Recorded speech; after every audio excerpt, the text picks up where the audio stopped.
So hello everyone. आज का हमारा टॉपिक है कि हमारा ना दिन पर दिन सबके साथ रिश्ते बिगड़ते जा रहे हैं, लेकिन इसके पीछे किसी ने सोचा नहीं कि क्यों बिगड़ रहे हैं। जो पहले रिश्ते इतने अच्छे होते थे, मतलब हम कितना खुल के बात किया करते थे, वो सारी चीज़ें ख़त्म होती जा रही हैं। और ये इस चीज़ पे ना सब एक दूसरे की कमियां निकालने में उलझे पड़े हैं, लेकिन ये नहीं सोच रहे हैं कि आखिरकार रीज़न क्या है, ऐसा हो क्यों रहा है। इसका सबसे बड़ा रीज़न है ना, फॉर एग्ज़ाम्पल जब हम छोटे थे, हमारी मम्मियाँ रहती थीं, हम स्कूल जाते थे, हम स्कूल में कुछ भी ऐसे शैतानी करते थे या फिर अच्छे मार्क्स आते थे या हमें अप्रिशिएट किया जाता था या फिर किसी ने हमें डांटा था, तो हम आके ना बहुत अच्छे से शेयर करते थे। घर पे आके शेयर करते थे ना अपने मम्मी से, पापा से, मतलब जिसके साथ हमारा ज़्यादा मतलब एक कंफर्ट जोन में रहते थे। और वो हमारी हर बातें सुनते भी थे और उसको एनालाइज़ भी करते थे, और हम जहाँ गलत होते थे तो हमें प्यार से समझाते भी थे, और सही होते थे तो हमें अप्रिशिएट भी करते थे। अब क्या हो गया है ना कि एक कोई कुछ सुनने को रेडी नहीं है। पहले था कि हम किसी से बदमाशी करके आते थे, किसी से लड़ाई करके आते थे, तो हमारे माँ-बाप सुनते थे, मुस्कुराते थे और समझा देते थे कि बेटा ऐसा नहीं करना चाहिए, या फिर ये यहाँ पे आप गलत हो, तो आगे से मेरा बच्चा ऐसा नहीं करेगा। पर अभी अगर हम बताएँ कि ठीक है, हम गए थे, हमने सिगरेट पी के आए हैं, तो हमारे माँ-बाप या हमारी फैमिली में जो भी हो, जिसके साथ हम क्लोज़ हैं, वो हमें समझाएँगे नहीं, सीधे उस बात को तमाशा बना देंगे कि ये बिगड़ चुका है, या बिगड़ चुकी है, ये अब सिगरेट पी रही है।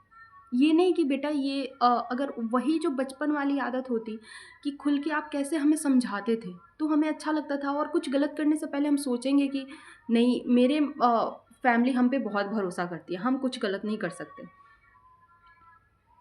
तो कहीं न कहीं ना अब हमारे बड़े होने पे ना हम खुद वैसे होते जा रहे हैं, हम अपने बच्चों के साथ वैसे ही करते जा रहे हैं।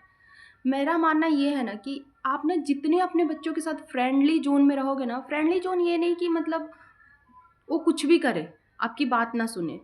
उसके मन में ऐसा होना चाहिए ना कि नहीं, अगर मेरी माँ या मेरी बहन या मेरी पापा मना कर रहे हैं, तो उस चीज़ को मैं मानूँ, वो रिस्पेक्ट के साथ मानें। ये नहीं कि बगावत पे उतर जाए। अगर वो सिगरेट पी रहा है, फॉर एग्ज़ाम्पल के लिए मैं बोल रही हूँ, उसने अपने दोस्तों के साथ सीखा, वो पी रहा है, तो आप उसको समझाओ कि बेटा ये कितनी गलत है। और मुझे लगता है ना कि अगर जब अपने प्यार से समझाते हैं ना, तो दुनिया में कोई ऐसा नहीं है कि जो समझना नहीं चाहेगा। अब क्या हो गया है कि सीधे उस पे चिल्लाना, अरे तूने सिगरेट पिया, ऐसा किया, वैसा किया, तो क्या होता है कि घर में कलेश होता है। फिर बच्चा अपनी बातें नहीं बताता, फिर वो बातें छुपाना स्टार्ट कर देता है, और वो अपनों को छोड़ के परायों से अपनी बातें शेयर करने लगता है। तो ये सबसे बड़ी गलतियाँ होती जा रही है। तो इस गलती पे हमें सुधारना चाहिए। मैं यही सोचती हूँ कि कोई भी रिश्ता हो ना, अगर लग रहा है कि हाँ, यहाँ पे अब थोड़ी-सी कुछ खराब हो रही है ना, तो मैं उसको सुधारने की कोशिश करूँगी। और झुकना अच्छी बात है, बट इतना नहीं कि देखो, माँ-बाप के सामने तो हमेशा ही झुकना चाहिए। मैं क्योंकि माँ-बाप ऑलवेज़ राइट होते हैं। हाँ, थोड़ी-सी उनकी सोच पुरानी हो सकती है, लेकिन वो गलत कभी नहीं हो सकते। तो इसीलिए माँ-बाप की हर बात माननी चाहिए, और हमें बच्चों को भी समझना ज़रूरी है। तो आज के टॉपिक पे बस इतना ही, और नेक्स्ट टॉपिक पे हम फिर बात करेंगे।